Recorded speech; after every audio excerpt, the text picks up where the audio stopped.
नमस्कार दोस्तों। आज हम क्लास 6 की एनसीईआरटी हिस्ट्री का चैप्टर 3 पढ़ने जा रहे हैं जिसका नाम है शुरुआती शहरों में। तो आइए शुरू करते हैं। हड़प्पा की कहानी। हड़प्पा उपमहाद्वीप के सबसे पुराने शहरों में से एक था जिसे पुरातत्वविदों ने 80 साल पहले खोजा था। यह सबसे पहला खोजा जाने वाला शहर था। बाकी सारे शहर जहां हड़प्पा जैसी इमारतें मिली उन्हें भी हड़प्पा शहर कहा गया। हड़प्पा नगरों की क्या विशेषता थी? ये शहर 2 या उससे ज्यादा हिस्सों में बंटे हुए थे। पश्चिम की तरफ का छोटा लेकिन ऊंचा हिस्सा गढ़ कहलाता था और पूर्व की तरफ के बड़े लेकिन नीचे वाले हिस्से को निचला शहर कहा जाता था। मकान, नालियां और सड़कें। ज्यादातर घरों में नहाने के लिए अलग जगह होती थी और कुछ घरों में पानी के लिए कुएं भी होते थे। कई शहरों में ढकी हुई नालियां होती थीं। हर नाली में हल्की ढलान होती थी ताकि पानी आसानी से बह सके। घरों की नालियां गलियों और छोटी नालियों से जुड़ी होती थीं और आखिर में ये सब बड़ी नालियों में मिल जाती थीं। ये तीनों चीजें यानी घर, नालियां और सड़कें एक ही समय पर बनाई जाती थीं। शहर में जीवन। हड़प्पा शहर बहुत ही जिंदा जगह हुआ करते थे। शासक वे लोग थे जो शहर में खास इमारतों को बनाने की योजना बनाते थे। शासक अपने लोगों को धातु, कीमती पत्थर और दूसरी चीजें लाने के लिए दूर दूर के देशों में भेजते थे। लिपिक वे लोग थे जो लिखना जानते थे। ये लोग मोहरें बनाने में मदद करते थे और शायद दूसरी चीजों पर भी लिखते थे जो अब नहीं बची है। यहाँ पुरुष और महिलाएं शिल्पकार थे जो हर तरह की चीजें बनाते थे। हड़प्पा शहरों में बहुत से टेराकोटा के खिलौने मिले हैं जिससे पता चलता है कि बच्चे उनसे खेला करते होंगे। शहर में नए शिल्प। हड़प्पा शहरों में मिली ज्यादातर चीजें पत्थर, शंख और धातु की बनी थीं, जिनमें तांबा, कांस्य, सोना और चांदी शामिल हैं। औजार, हथियार, आभूषण और बर्तन बनाने के लिए तांबे और कांसे का उपयोग किया जाता था। सोने और चांदी का उपयोग आभूषण और बर्तन बनाने के लिए किया जाता था। हड़प्पा के लोग पत्थर की आयताकार मोहरें बनाते थे जिन पर जानवरों की आकृतियां बनी होती थीं। हड़प्पा के लोग सुंदर काले डिजाइन वाले बर्तन भी बनाते थे।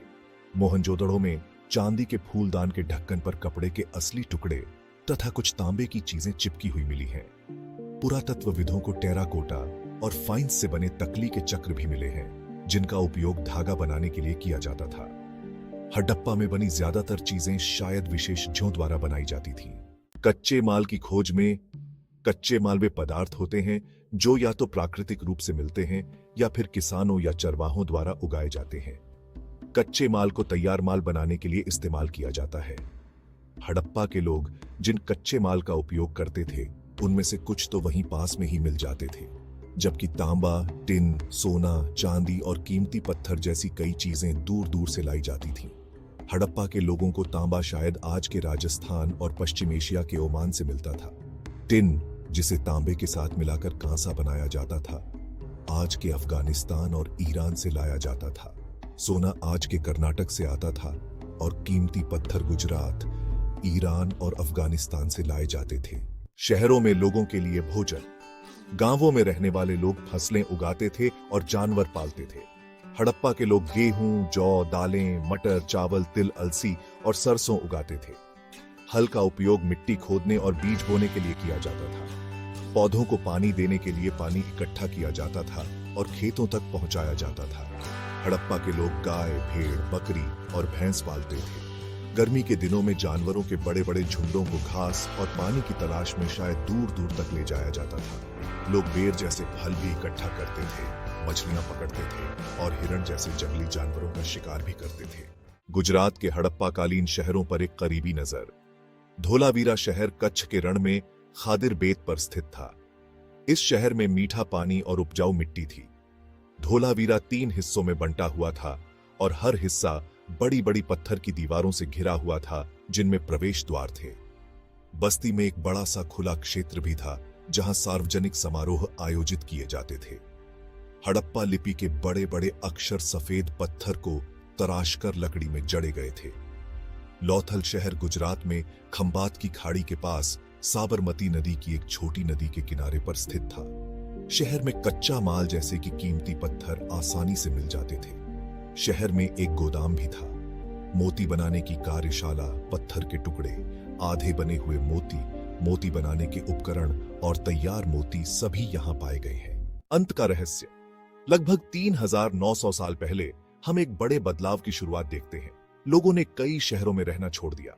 लेखन, मोहरों और बाटों का अब उपयोग नहीं होता था।